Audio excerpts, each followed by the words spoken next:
원내대표였던 권성동 의원, 요즘 어디서 무엇을 하고 있는지 무척 궁금합니다. 지난달까지만 해도 끊임없이 시끄러웠던 권성동 의원이었죠. 지난달 25일 국민의힘 당무감사위원회가 김문수, 한덕수 대선 후보 교체 사태와 관련해서 권영세 당시 비대위원장과 이양수 선관위원장에게 중징계를 결정하자 나도 해보아라, 면죄부 뒤에 숨지 않겠다라면서 비장하게 입장을 냈었습니다. 지난 30일엔 특검으로부터 참고인 조사 요청을 받은 안철수 의원이 문자 한 통에 호들갑을 떨었다라면서 여의도 대표 하남자라고 공격을 하기도 했죠. 그러던 권성동 의원이 자취를 감춘 것은 7월 31일부터입니다. 이날 권성동 의원의 불법 정치자금 수수 의혹이 터져나오자 짧은 메시지만 남기고 잠수를 탄 것입니다.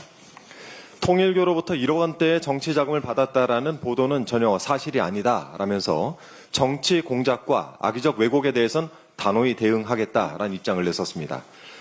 그 이후로 새로운 정황과 의혹들이 쏟아져 나오는데 단호한 대응은커녕 단단히 입을 다문 형국입니다. 당당하다면 조사도 받고 입장도 내고 해야죠. 전혀 사실이 아니라면서요. 권성동 의원은 2022년 대선 직전에 통일교 관계자를 수차례 만난 것으로 보입니다. 또 최근 언론 보도를 통해서 통일교 2인자의 다이어리 내용이 공개됐는데요.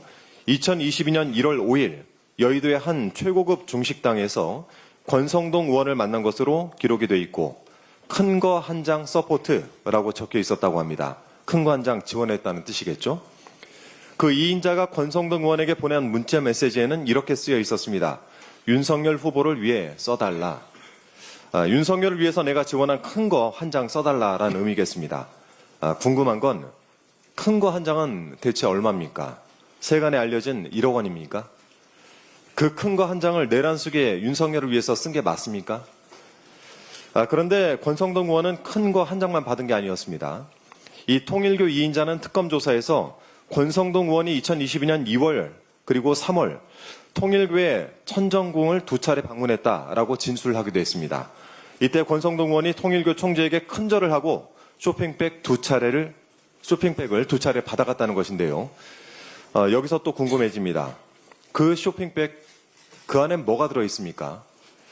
큰절을 할 정도면 엄청난 하사품이 아니었을까 싶은데 제가 찾아보니까 만일 그게 돈이었다면 5만 원권 1000장 정도를 잘 묶으면 큰 쇼핑백 하나에 들어간다고 하던데 금액으로는 대략 5억 원 정도 되겠죠.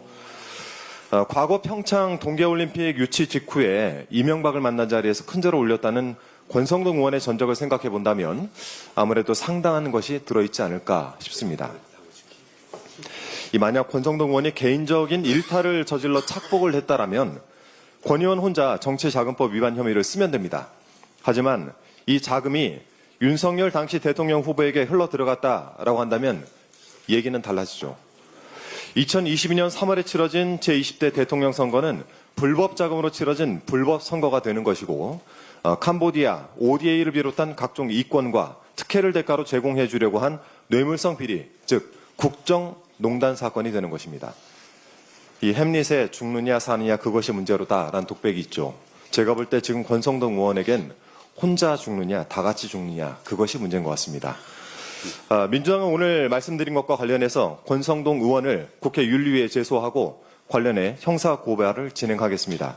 아울러 수사당국은 빠른 수사를 부탁드리겠습니다. 이상입니다. 예, 다음으로 김병주 잠깐만요. 당대표님. 오늘 또 새로 임명돼서 오신 수석 대변인 그리고 수석 사무부총장 또 그리고 경제 수석 부의장, 사회수석 부의장은 끝나고 1분 이내 발언을 시킬 테니까 미리 준비하시기 바랍니다. 네. 예. 다음으로 김병주 최고위원님의 발언이 있겠습니다. 김건희가 잠시 후 특검에 심판대에 오릅니다. 첫 공개 출석 조사입니다. 그동안 김건희는 비공개 조사, 서면 조사, 출장 조사 등의 특혜를 받았습니다. 국민의 눈과 귀를 가리고 사법 정의를 농락했습니다. 이번 특검 출석은 불법과 특혜로 얼룩진 검찰공화국 단죄의 시간입니다.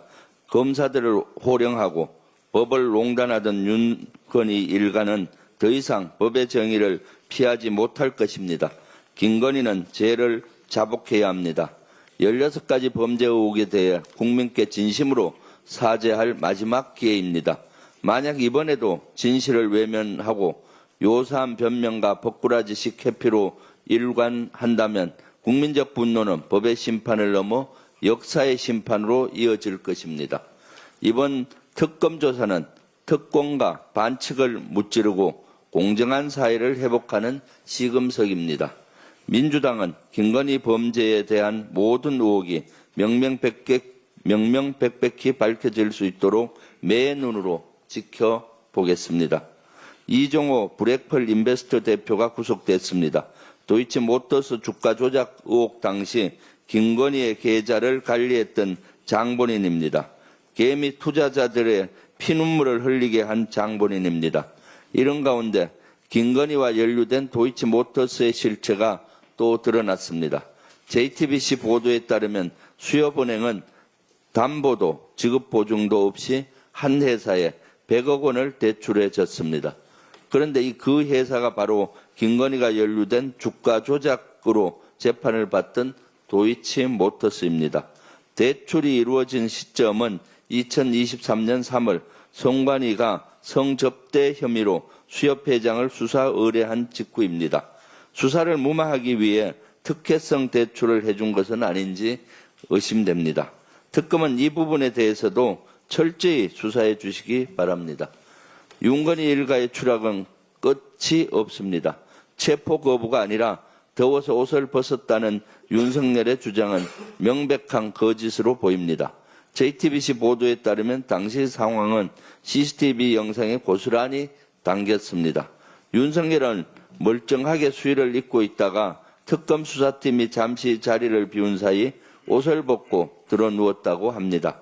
법무부 측은 당사자가 동의하면 영상을 공개할 수 있다고 밝혔습니다.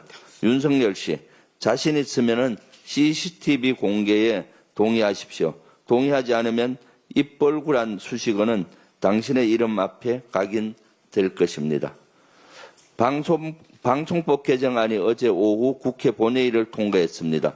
공영방송의 독립성을 강화하고 민주주의 근간을 튼튼히 하는 진전입니다. 그런데 국민의힘은 공영방송이 정권의 나팔수가 아닌 국민의 눈과 귀가 되는 게 두려운가 봅니다.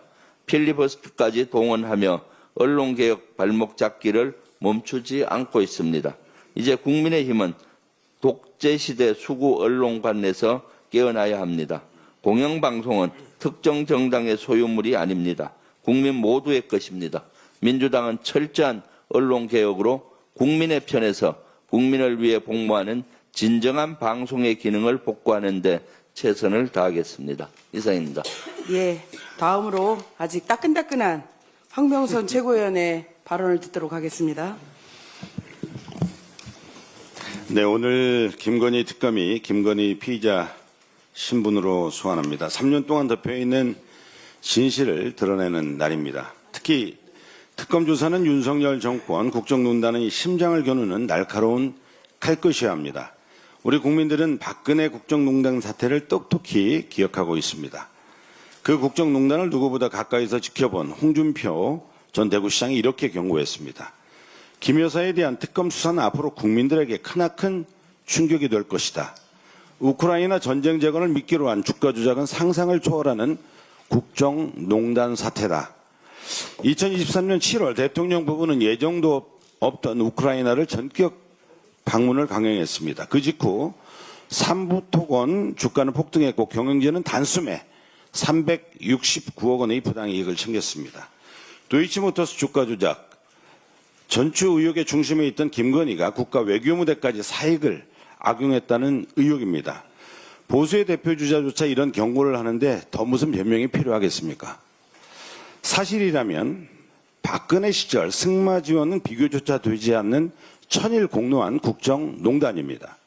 도이치모터스 주가 조작, 공천 개입, 건진법사 청탁, 그리고 우크라이나 게이트까지 16개에 달하는 권력형 비리 한가운데 김건희가 있습니다.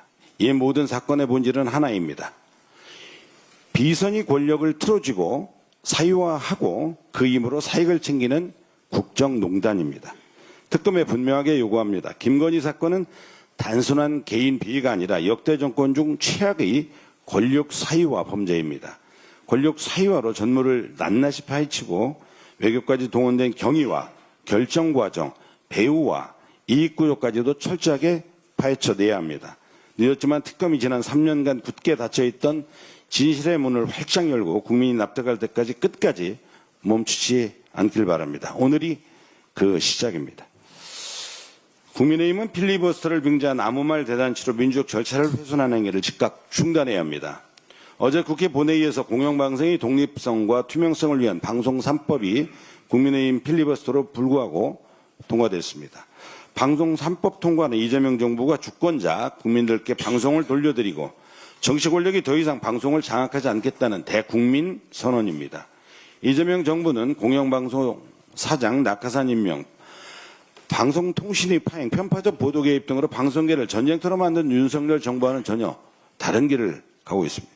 국민과 언론이 중심이 되는 공정방송 체제를 위한 제도적 기반을 구축하겠다라는 약속을 실천하고 있는 것입니다. 국민의힘은 노란봉투법과 상법 개정안도 줄줄이 필리버스터를 야구하고 있습니다. 하청 노동자의 최선의 권리를 보장하는 법, 자본시장 투명성을 높여 코스피 5천을 현실로 만든 법안들까지 정쟁의 도구로 삼는다면 국민의힘은 과연 누구를 위한 정당입니까? 지금 국회 갈 일은 명확합니다. 공영방송을 국민께 돌려드리고 노동자의 숨통을 틔우고 자본시장에 날개를 달아주는 것, 이것이야말로 민생을 위한 정치이자 시대가 요구하는 개혁의 길입니다. 국힘의 필리버스터는 시간 낭비, 그럴 시간 있으면 민생을 위한 공부나 더 하시기 바랍니다. 지난 최고위에서 저는 윤석열에게 빤스 누비라는 새로운 이름을 붙였습니다. 그리고 내란 속의 치출하고 부끄러운 행태를 온 국민이 볼 수 있도록 특검의 체포영장 집행 전 과정을 실시간 온라인으로 생중계를 요청했습니다. 그런데 이미 그 영상은 존재합니다. 언론 보도에 따르면 특검팀은 교도관 바디캠을 통해 지난 1일 윤석열 1차 체포영장 집행 전 과정을 모두 녹화했습니다. 법무부와 특검은 주저하지 말고 즉시 영상을 공개하십시오. 대한민국 법 집행이 윤석열에게 더는 끌려다녀서는 안 됩니다. 국민의 알 권리이자 법치를 바로 세우라는 국민의 절대 명령입니다. 관습헌법의 족소를 끊고 진짜 행정수도 세종을 완성해야 합니다. 이재명 국민주권정부 국정기획위원회 국가균형성장특별위원회가 어제 대통령 세종집무실 건립을 신속추진과제로 선정하고 임기 내 완공을 발표했습니다. 대통령 공약인 행정수도 세종 완성에 대한 강한 의지를 이재명 정부는 천명한 것입니다. 크게 환영합니다. 20여 년 전 고 노무현 대통령님의 비전이 실현됐다면 오늘의 대한민국은 훨씬 더 균형 있고 공정했을 것입니다. 국민주권 시대는 달라져야 합니다. 우리 당과 국회가 나서 이재명 정부의 지역균형 발전 전략을 강력하게 뒷받침하겠습니다. 저는 내년 6월 지방선거 시점에 맞춰 대한민국 행정수도를 법률로 명시하는 원포인트 개헌을 제안합니다. 세종이 행정수도로 서는 것이 선택이 아니라 대한민국의 생존 전략입니다. 이상입니다. 네, 제가 그 발언 중에 한마디 좀 정정을 해야 될 것 같아서 그 쇼핑백 얘기를 했는데 제가 빠르게 읽다 보니까 놓쳤습니다. 제가 찾아보니까 5만 원권은 1000장씩 잘 묶어서 10개가 큰 쇼핑백 안에 들어간다는 발언이었습니다. 이상입니다.